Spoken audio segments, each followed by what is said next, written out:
Всем здравствуйте! Вы на моем рукодельном канале, где всегда можно найти интересные идеи для творчества. С вами Любовь. Мне по наследству достались спортивные штаны. Они совершенно обычные и ничем не привлекательны. Как видите, размер совсем не мой. Тесноватый в поясе, коротковатый по длине. Но это пока. Из маленьких сделать большие – задачка не из легких, но я люблю экспериментировать.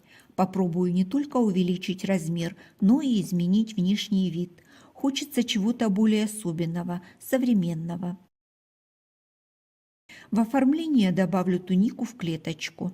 Она тоже из трикотажа, а клетка отлично смотрится в спортивных изделиях.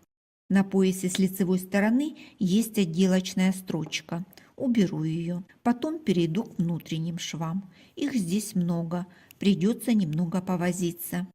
Решила распарывать все сразу, чтобы потом не возвращаться. Делаю это распарывателем. Люблю этот инструмент, хоть иногда он и требует терпения и внимания. Одно неловкое движение, и вещь испорчена.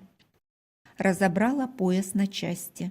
Отдельно резинка с тесьмой и сам пояс. Он из рибаны, выпорола аккуратно, его буду использовать. Дальше боковые швы. Манжеты выпорола, они мне тоже пригодятся, а вот боковой шов могу позволить себе вырезать. В данном случае 1 сантиметр для меня роли не сыграет, но зато сэкономлю время. Окантовка на карманах растянулась. Я буду шить домашний вариант, и карманы мне не нужны, от них избавлюсь. Но здесь есть возможность сделать новые карманы с подрезным бачком. Кладу на вторую сторону и отрежу второй карман. Полосками клеевого флизелина укреплю срезы, чтобы не растягивались при обработке. Срезы при распарывании деформировались. Проведу влажно-тепловую обработку, чтобы вернуть им первоначальный вид и размер. Отрезанный бачок восстановлю из черной двухнитки.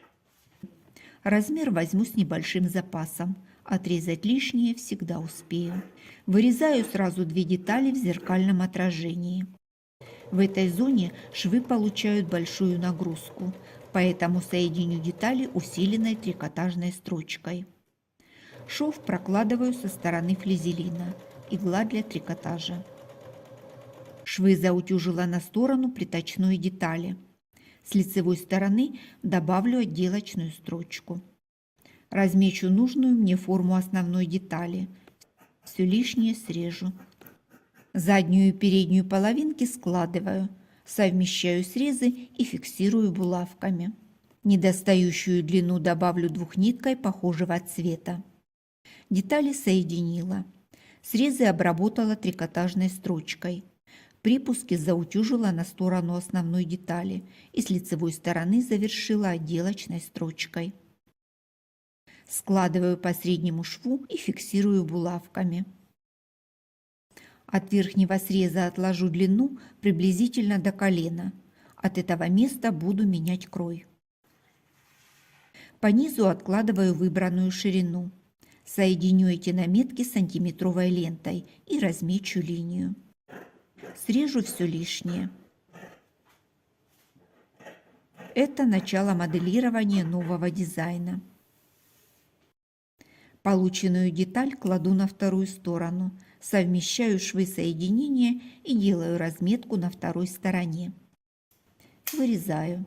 Вставка из трикотажа в клетку не только расширит штаны, но и придаст им особый стиль. Собрала полоску длиной равную длине штанов, а ширина будет разная. Рисунок на ткани старалась совместить. На клетке это очень заметно. Складываю заготовку по центру и сколю булавками, чтобы не сдвигалась.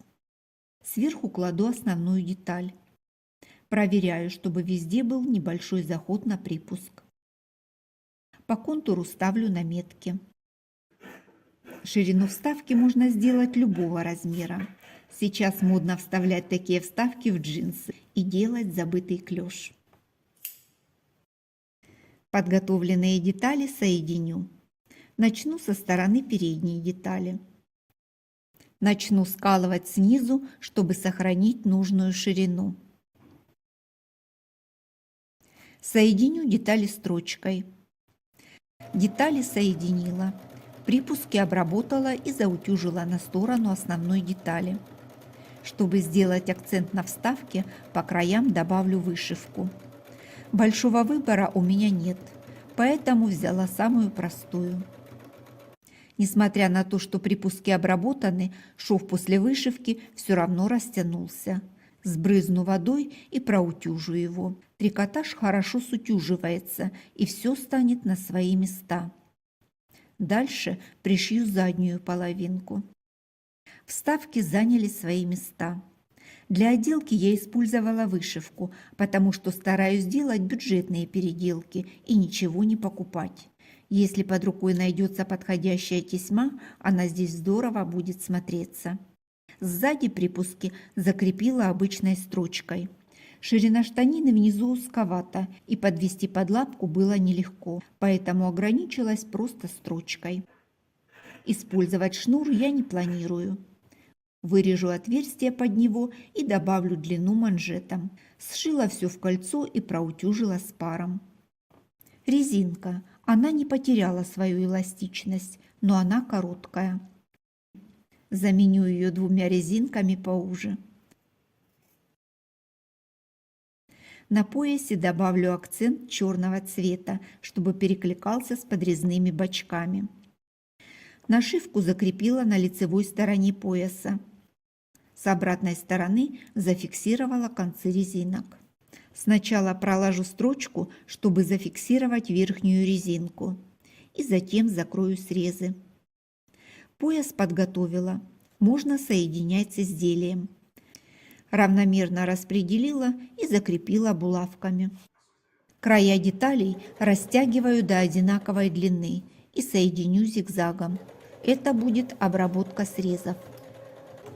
По второму кругу прокладываю обычную прямую строчку длиной стежка 2 мм. Она закрепит детали вместе. Порядок сборки можно изменить, кому как удобнее. С поясом разобралась. Осталось обработать низ штанов. Определила нужную длину. Добавила припуск на подгиб 4 см. Все лишнее срежу. Для начала срезы обработаю трикотажной строчкой. Чтобы край не стягивала, поставила специальную лапку. Обметочные стежки формируются на штанге и потом постепенно переходят на ткань, сохраняя край ровным. Подробнее об этой лапке можно посмотреть видео. Ссылку оставлю вверху и в описании. Подогнула на изнаночную сторону 4 см и заутюжила. Закрепила булавками. Первую строчку прокладываю с изнаночной стороны по самому краю. Вторую по лицевой стороне, совмещая край лапки с первой строчкой. Получается обработка, похожая на распашивалку. Для обработки можно взять и двойную иглу. Вот такие обновленные штанишки у меня получились, простые, но со вкусом. Клеточка добавила характера, вставки в стиль, и серый стал нарядным. Мелочи решают все. Теперь и удобно, и красиво. Люблю такие переделки. Напишите свое мнение о результате в комментариях. Спасибо всем, кто был со мной до конца. Хочу поблагодарить спонсоров, которые нашли возможность поддержать канал материально. Своими работами теперь можно делиться в моем телеграм-канале, а я на этом с вами прощаюсь. До новых рукодельных встреч!